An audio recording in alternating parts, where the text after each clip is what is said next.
bless you and God keep every single one of you. This is Donnie McClurkin bringing you today's edition of the Donnie McClurkin Show. We are going to be paying tribute all week long to the legend Aretha Franklin, with some of the greatest music in the world, some of the greatest memories in the world, some of the greatest artists in the world, paying homage to a woman who for over 60 years impacted music globally. And we're going to be talking about some of her many accomplishments. Now, Aretha was born on March the 25th, 1942 in Memphis, Tennessee, for those of you that don't know this. And she and her family eventually moved to Detroit, Michigan. Everybody thought Aretha was born and raised in Detroit. She was born in Memphis. Her mother and father moved to Detroit, Michigan when she was 4 years old. And Aretha got her piano playing from her mother. Her mother was a piano player and a singer. And at a very early age, Aretha taught herself piano by listening to her mother play and never knew how to read music. Aretha was a prodigy. And at 10 years old, she started singing solos at New Bethel Church, where her dad was pastoring. And shortly after that, her mother passed away when Aretha was 10. Now her dad, the renowned Reverend C.L. Franklin, it was her father that helped her out with her first signing to JVB Records. And that's where we heard the first recording of Aretha, Songs of Praise, in 1956. I'm educating you guys right now. And from that point on, Aretha just exploded. She flourished with a real extraordinary run of singles, including the cover of a song that was written by Otis Redding, and everybody knows it as R-E-S-P-E-C-T, Respect. R-E-S-P-E-C-T, find out what it means to me. R-E-S-P-E-C-T, take F-T-C-T. And then she came behind that with You Make Me Feel Like a Natural Woman by Carole King. You make me feel like a natural woman. And then a Burt Bacharach song sung by Dionne Warwick. Aretha covered it and made it her own, I Say a Little Prayer. The moment I wake up, before I put on my makeup, I say a little prayer for you. Y'all remember that, right? Well, us old-timers do. And then in 1972, Aretha released the most powerful gospel album, really, in gospel music. It was a live album, and it was called Amazing Grace. Now, any real gospel head that's older and really worth their salt, you had that record, Amazing Grace. But that allowed Aretha really to show the world her true gospel roots. In 1987, she was the first female inducted into the Rock and Roll Hall of Fame, and she received the Grammy Award for the Lifetime Achievement. Man, Aretha was a real legend. And it's hard to imagine her not here, but her voice was a real gift from God, and so was she. My dad always encouraged me to sing. Many times I was too small to be seen, so they would put a chair there, and I would just stand on top of the chair top and sing at the Sunday night broadcast or the Sunday morning services. Most everybody knew Aretha through her voice, unmistakable voice, no voice like her anywhere in the world.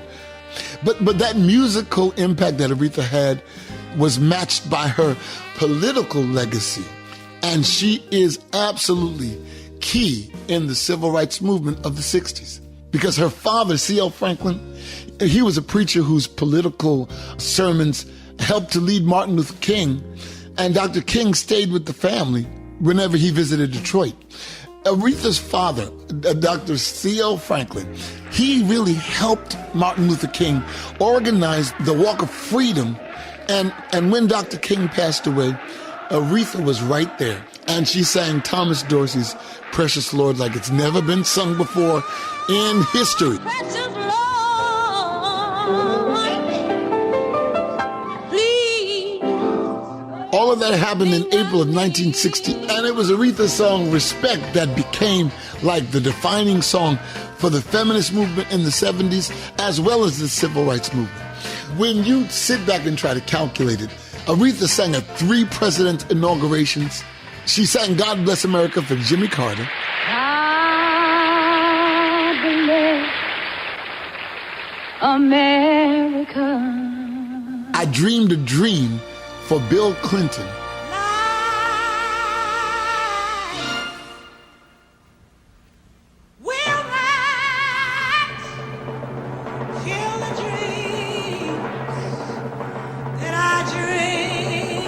And of course, everybody remembers how she sang My Country 'Tis of Thee for President Barack Obama.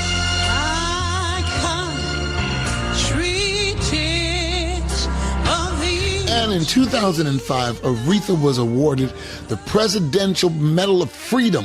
That girl carried every award that there was under the sun. Blessed woman she was. And her voice, her songs, her impact is going to live on forever. And that legacy, that political legacy that she had, is going to always be remembered. Aretha Franklin. I started out playing by ear, and my dad wanted me to take lessons, and I didn't want to take lessons, so I would run and hide every time the teacher came, and hide in the closet behind the coats. Once I thought she was gone, I would come out. But I wish today that I had have taken the lessons. So I really wish that I had have learned the fundamentals then. Now, all this week long, we're asking artists to call in and to speak on how this wonderful woman, Aretha Franklin, touched their lives. Hi, this is CeCe Winans, and there will never be another Aretha Franklin. Her imprint on the music culture has left a mark that will never be erased. With all of her success, she never forgot home. She never forgot Detroit or her roots. No one else could sing it better. Many of us have stood on her shoulders in this world of entertainment, and we owe this gift a lot. We owe her a lot. Hey, Rev, this is Fred Hammond, man. I'm calling about the Queen. I never forget driving past Sound Suite Studios on Puritan, and they said Marcus Miller and Luther Vandross was in there with the Queen, and they were recording her album. And I wasn't famous enough to go in there and say, hey, what's going on? How y'all doing? But I remember just sitting outside just saying, wow, you know what's going on inside there and how great it was. But she was truly the Queen, and she'll be truly missed. But today, it hit me hard because my favorite artist in the whole world that everybody knows is Stevie Wonder. When I saw Stevie cry, it really made me cry. She affects some greats, and she will affect us all. Rest in peace, Queen. So we're wrapping up this week's tribute, honoring the life and the legacy of Aretha Franklin, and we remember her political impact, her influence on music around the world, and we know that that message, that mission, that music will live forever, just like Aretha will in the presence of the Lord. It's going to be hard because the impact that she had on me was absolutely remarkable. My mother had passed away, and we went to the McDonald's Gospel Fest where I had to sing, and Aretha was doing her gospel set. She walked out on stage and she sat at the piano, and her hand was sprained, but she played anyway. And I sat next to Cissy Houston. And Aretha had a white rose on the piano. She played and she sang. And when she finished, Cissy Houston and I walked into the backstage area. And she looked around and said, Reverend McClurkin, and called me over to her. And I said, yes, ma'am. And she looked at me and gave me the white flower. She had the white flower for me and gave it to me and said, this is in memory of your mother. And as I was heartbroken over that and started to cry, she touched my face and said, yes, son, I understand. My mother passed away when I was 10 years old. And she said, you'll get through it. And she hugged me and she walked away. That kind of isolated attention out of all of the 16,000 people that were in the room, she thought of me. And I will never forget that. But then to be able to meet her, to know her, and to be known of her, yes, dreams do come true.